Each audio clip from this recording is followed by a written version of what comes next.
پیارے دوستوں، السلام علیکم۔ میرا نام طارق نصیر ہے اور اس وقت آپ ملاحظہ فرما رہے ہیں میری تحریر کردہ نئی کتاب فلورنڈا لاکاوا کا سرورق، اور اس وقت آپ کی خدمت میں میری اس نئی تحریر کردہ کتاب کی 5ویں ویڈیو قسط پیش کی جا رہی ہے، جو کہ صفحہ نمبر 41 سے لے کر صفحہ نمبر 50 تک کے صفحات پر مشتمل ہے۔ تو آئیے دوستو، اب ہم اپنی اس نئی کتاب کی 5ویں ویڈیو قسط کا آغاز کرتے ہیں۔ بسم اللہ الرحمن الرحیم۔ گزشتہ سے پیوستہ۔ اس فوجی دستے میں محض 700 اعلیٰ تربیت یافتہ بربر قبائل کے بہادر جنگجو شامل تھے۔ یہ تمام مجاہدین اسلام جذبہ جہاد سے پرجوش اور فتح کے جذبے سے سرشار تھے۔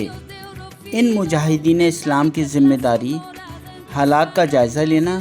زمینی حقائق کا باریک بینی سے مشاہدہ کرنا اور جنگ کی حکمت عملی ترتیب دینا شامل تھا۔ یہ مجاہدین اسلام 4 چھوٹی جنگی کشتیوں میں بیٹھ کر سیوٹا کے اس مقام یعنی طریفہ تک جا پہنچے تھے، اور ان کے پاس مکمل جنگی ساز و سامان بھی موجود نہیں تھا۔ عرب کمانڈر طریف ابن مالک اور ان کے 700 بہادر جنگجو سپاہیوں کا یہ مشن بے حد کامیاب رہا تھا جب انہوں نے سیوٹا کے گورنر کاؤنٹ ڈان جولین کے ساتھ مل کر سیوٹا کے مختلف کئی مقامات پر چھاپہ مار کارروائیاں کرتے ہوئے ہسپانوی سلطنت میں موجود سیوٹا کے گورنر کاؤنٹ ڈان جولین کے کئی غداروں کو گرفتار کر لیا تھا۔ اس کامیاب چھاپہ مار مشن کی کامیابی کے بعد جنرل طارق بن زیاد کو یقین ہو گیا کہ اب اگر مسلمان افواج نے سلطنت ہسپانیہ پر حملہ کیا تو ان کی کامیابی یقینی ہے، کیونکہ طریف ابن مالک کی افواج سلطنت ہسپانیہ کے جس مقام پر پہنچی تھیں، وہاں پر سلطنت ہسپانیہ کا سرحدی حفاظتی نظام انتہائی ناقص تھا۔ اس کامیاب فوجی مشن کی تکمیل کے بعد طریف ابن مالک اور کاؤنٹ ڈان جولین نے جنرل طارق بن زیاد کو اپنے اس کامیاب مشن سے متعلق ایک خط بھی تحریر کیا تھا، جس کے فوراً بعد جنرل طارق بن زیاد نے ابتدائی طور پر اپنے 5000 مجاہدین کی ایک فوج کے ساتھ سلطنت ہسپانیہ پر حملہ ور ہونے کا منصوبہ بنایا، اور وہ جولائی سن 711 عیسوی میں اپنی 5000 مجاہدین کی ہراول فوج کو لے کر خاموشی سے تنجیس کی بندرگاہ سے بحیرہ روم کے سمندر میں 95 کلومیٹر طویل آبنائے آئیبیریا کو پار کر کے رات کی گہری تاریکی میں سلطنت ہسپانیہ کے ایک اونچے پہاڑی والے ساحلی مقام پر جا پہنچے، جہاں پر طریف ابن مالک پہلے سے موجود تھے۔ جس اونچی پہاڑی والے مقام پر یہ جنگی مشن پہنچا تھا، اس مقام کا نام اب جبرالٹر یا جبل الطارق ہے، اور یہ جزیرہ اب برطانوی حکومت کے زیر انتظام ایک مقام ہے۔ ہسپانوی سرحدی مقام سے سلطنت ہسپانیہ کے اندر داخل ہونے کے بعد جبل الطارق کے مقام پر پہنچ کر طارق بن زیاد نے سیوٹا کے گورنر کاؤنٹ ڈان جولین کو جنگی مشاورت کے لیے جبرالٹر پر ہی طلب کر لیا۔ کاؤنٹ ڈان جولین نے جنرل طارق بن زیاد کو بتایا کہ بادشاہ روڈرک کے پاس ممکنہ طور پر فوج کی تعداد 70,000 سے 1,00,000 کے درمیان ہو سکتی ہے، اور عین ممکن ہے کہ وہ مسلمانوں کی فوج پر اپنی پوری قوت سے حملہ ور ہو۔ اب مسلمان افواج کی کمانڈ ان کے ایک انتہائی نڈر، بہادر اور جنگجو کمانڈر اور جنگی فنون اور آلات حرب سے مکمل طور پر آشنا گورنر جنرل طارق بن زیاد کر رہے تھے۔ تب جنرل طارق بن زیاد نے گورنر شمالی افریقہ موسیٰ بن نصیر کو 5000 مجاہدین اسلام کی سلطنت ہسپانیہ میں روانگی کے بعد مزید 7,000 مجاہدین اسلام کو جبل الطارق کے جزیرے پر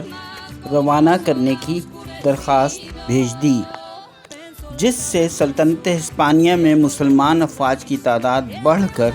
اب 12,000 ہو گئی تھی۔ اس کے ساتھ ہی جنرل طارق بن زیاد نے اپنی جنگی حکمت عملی کو وضع کرنے کے لیے کاؤنٹ ڈان جولین کو مشاورت کے لیے جبل الطارق کے جزیرے پر ہی طلب کر لیا تھا۔ جنرل طارق بن زیاد نے اپنی افواج کے جبل الطارق کے جزیرے پر پہنچ جانے کے بعد سیوٹا کے گورنر کاؤنٹ ڈان جولین نے جنرل طارق بن زیاد کو مشورہ دیا کہ وہ بادشاہ روڈرک کی فوج پر حملے کے لیے ایک اونچے پہاڑی مقام کا انتخاب کریں تاکہ وہ دشمن کی فوج پر نظر رکھ سکیں، اور یہ واقعی جنگ کرنے کی ایک بہترین حکمت عملی تھی۔ جبل الطارق کے جزیرے کو چھوڑنے سے قبل جنرل طارق بن زیاد نے اپنے جان نثار سپاہیوں کے سامنے ایک ولولہ انگیز تقریر کی، جس میں انہوں نے اپنے سپاہیوں کو ہدایت کی کہ وہ ایک جانباز کی طرح اس سرزمین پر اللہ کی حکمرانی قائم کرنے کے لیے لڑیں اور اس ملک میں انصاف، حق اور اللہ کے نام کا پرچم بلند کریں۔ انشاءاللہ اللہ کی نصرت ہمارے ساتھ ہوگی اور ہم پیچھے مڑ کر نہیں دیکھیں گے، ظلم کرنے والوں کے ہاتھ کاٹ دیں گے، اللہ اور اس کے دین اسلام کا نظام اس شفاف قانون رکھنے والی سرزمین پر قائم کریں گے۔ اپنے جہازوں اور اپنی کشتیوں کو آگ لگا دیں تاکہ ہمیں معلوم ہو جائے کہ اب واپسی کا کوئی راستہ باقی نہیں ہے، سوائے اس کے کہ اب ہم اپنے دشمن کے سامنے سینہ سپر ہو کر یہ جنگ لڑیں گے اور اسے اپنے ایمان، بہادری اور ولولہ انگیزی کے جذبے کے ساتھ شکست سے ہمکنار کریں گے۔ اللہ ہمارا حامی اور ناصر ہو۔ یاد رکھیں، ہمارا دشمن بہادر نہیں بلکہ ایک بزدل ہے جسے اپنی فوجی قوت اور اپنے ہتھیاروں پر ناز اور غرور ہے، جبکہ ہمیں اپنے زور بازو اور اپنی قوت ایمانی پر ناز ہے، جسے دنیا کی کوئی طاقت شکست نہیں دے سکتی۔ آپ کا کمانڈر اس جنگ میں آپ سب سے آگے اپنے دشمن سے لڑے گا۔ اس پرجوش تقریر کے ختم ہونے کے ساتھ ہی تمام مجاہدین اسلام نے اپنے بحری جہازوں سے اپنا تمام قیمتی سامان، رسد، اسلحہ اور خوراک کا سامان نکالنا شروع کر دیا، اور پھر مجاہدین اسلام نے اپنے ان تمام بحری جہازوں اور کشتیوں کو خالی کر کے انہیں آگ لگانی شروع کر دی۔ اس کے بعد تمام مجاہدین اسلام سیوٹا کے میدان جنگ کی طرف سے روانہ ہو گئے۔ سیوٹا پہنچ کر مسلمان افواج نے دریائے گواڈلیٹ کے کنارے پر پڑاؤ ڈالنے کا اہتمام کرنا شروع کر دیا، جس کے قریب ہی وہ تاریخی پہاڑی مقام واقع تھا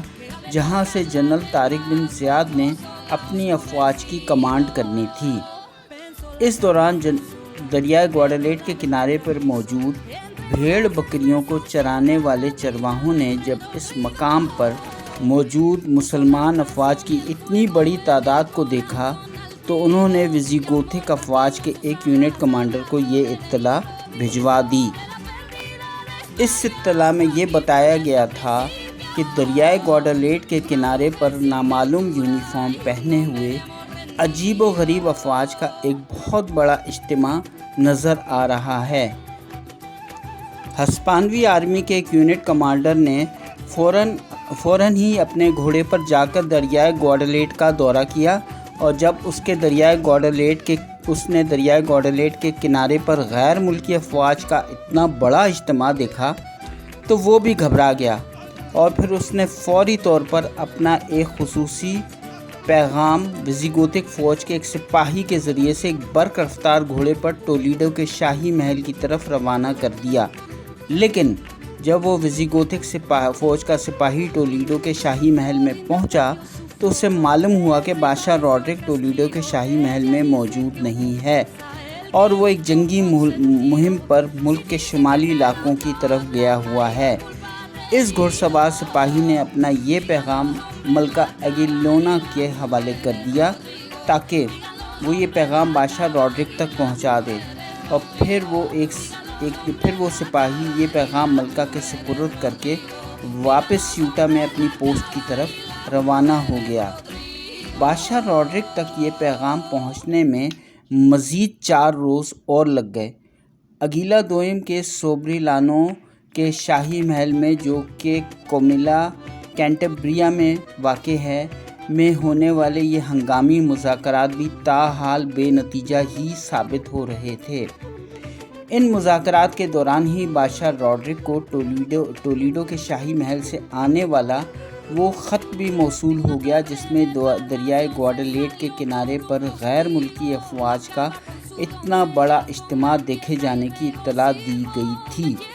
بادشاہ روڈرک نے جیسے ہی سیوٹا سے آنے والے اس خط کو کھولا اور اسے پڑھا تو اس کے چہرے کا رنگ فک ہو گیا، اور وہ فوری طور پر اس کے چہرے کی رنگت پیلی پڑ گئی اور اس کے ہاتھ اور پیر کانپنے شروع ہو گئے۔ اگیلا دوئم نے جب بادشاہ روڈرک کی یہ حالت دیکھی تو وہ اپنی کرسی سے اٹھ کر بادشاہ روڈرک کی طرف آیا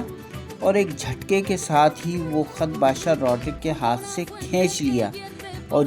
جب وہ خط اس نے پڑھا تو وہ بھی پریشان ہو گیا۔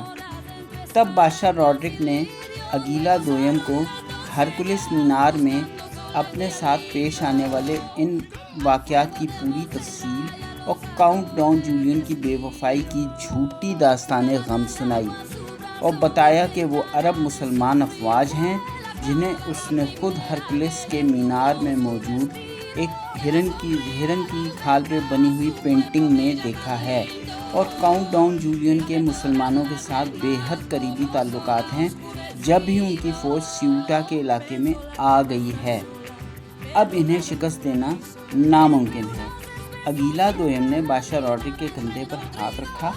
اور اسے دلاسا دیتے ہوئے کہا کہ وہ اپنا حوصلہ جمع رکھے، کیونکہ اگیلا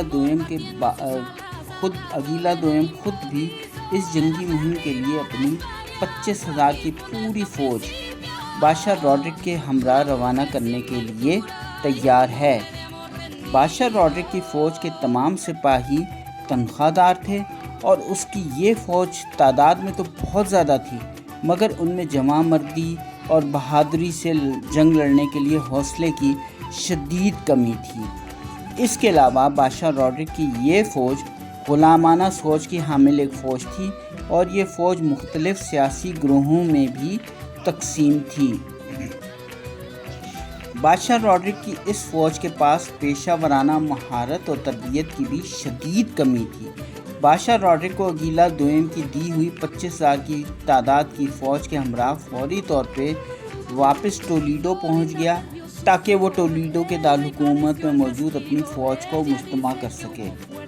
اب بادشاہ روڈرک کے پاس تقریباً 71,000 کے قریب کی ہسپانوی شاہی فوج جمع ہو گئی تھی، جبکہ مسلمان افواج کی تعداد محض 12,000 سپاہیوں پر مشتمل تھی، لیکن مسلمان افواج بادشاہ روڈرک کی فوج کی نسبت زیادہ منظم اور پیشہ ورانہ صلاحیتوں کی حامل فوج تھی۔ جنرل طارق بن زیاد اور ان کی فوج کے سپاہیوں نے دریائے گواڈالیٹ کے کنارے پر اپنا پڑاؤ ڈال دیا ہوا تھا، جہاں سے مسلمان افواج کو پینے کے پانی کی کثرت سے فراہمی میسر تھی، اور یہ جگہ اس پہاڑی مقام کے بھی بے حد قریب تھی جہاں سے مسلمان افواج نے ہسپانوی افواج پر حملہ کرنے کی حکمت عملی بنانی تھی۔ بادشاہ روڈرک سرپٹ اپنے گھوڑے دوڑاتا ہوا اپنی پوری فوج کے ہمراہ بالآخر 19 جولائی سن 711 عیسوی کو دریائے گواڈالیٹ کے کنارے کے مقام پر پہنچ گیا۔ اس فوج کی آمد کا یہ منظر دور سے جب جنرل طارق بن زیاد اور ان کے سپاہیوں نے اس تاریخی پہاڑی مقام پر چڑھ کر دیکھا تو اتنی بڑی تعداد میں اپنی مخالف دشمن افواج کو اپنی طرف آتا دیکھ کر مجاہدین اسلام کے بھی ہاتھ پاؤں پھول گئے۔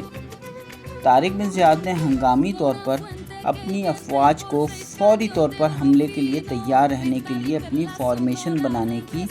ہدایت کر دی، ادھر بادشاہ روڈرک نے بھی آتے ہوئے ہی حملے کے لیے اپنی فارمیشن بنانی شروع کر دی اور اس نے اپنی فوج کو 3 سمتوں میں مختلف فلینکس میں تقسیم کرنا شروع کر دیا۔ دائیں طرف عدیلہ دوئم کی افواج تھیں، درمیان میں بادشاہ روڈرک کی افواج تھیں اور بائیں طرف امرا اور اشرافیہ کی افواج حملے کے لیے آگے بڑھ رہی تھیں۔ پھر بادشاہ روڈرک کے درمیانی فلینک نے حملہ کرنے کے لیے پہل کر دی اور وہ حملے کے لیے مسلمان افواج پر پل پڑا، لیکن انہیں اپنے پہلے ہی حملے میں بے تحاشا جانی نقصان کا سامنا کرنا پڑا۔ جاری ہے۔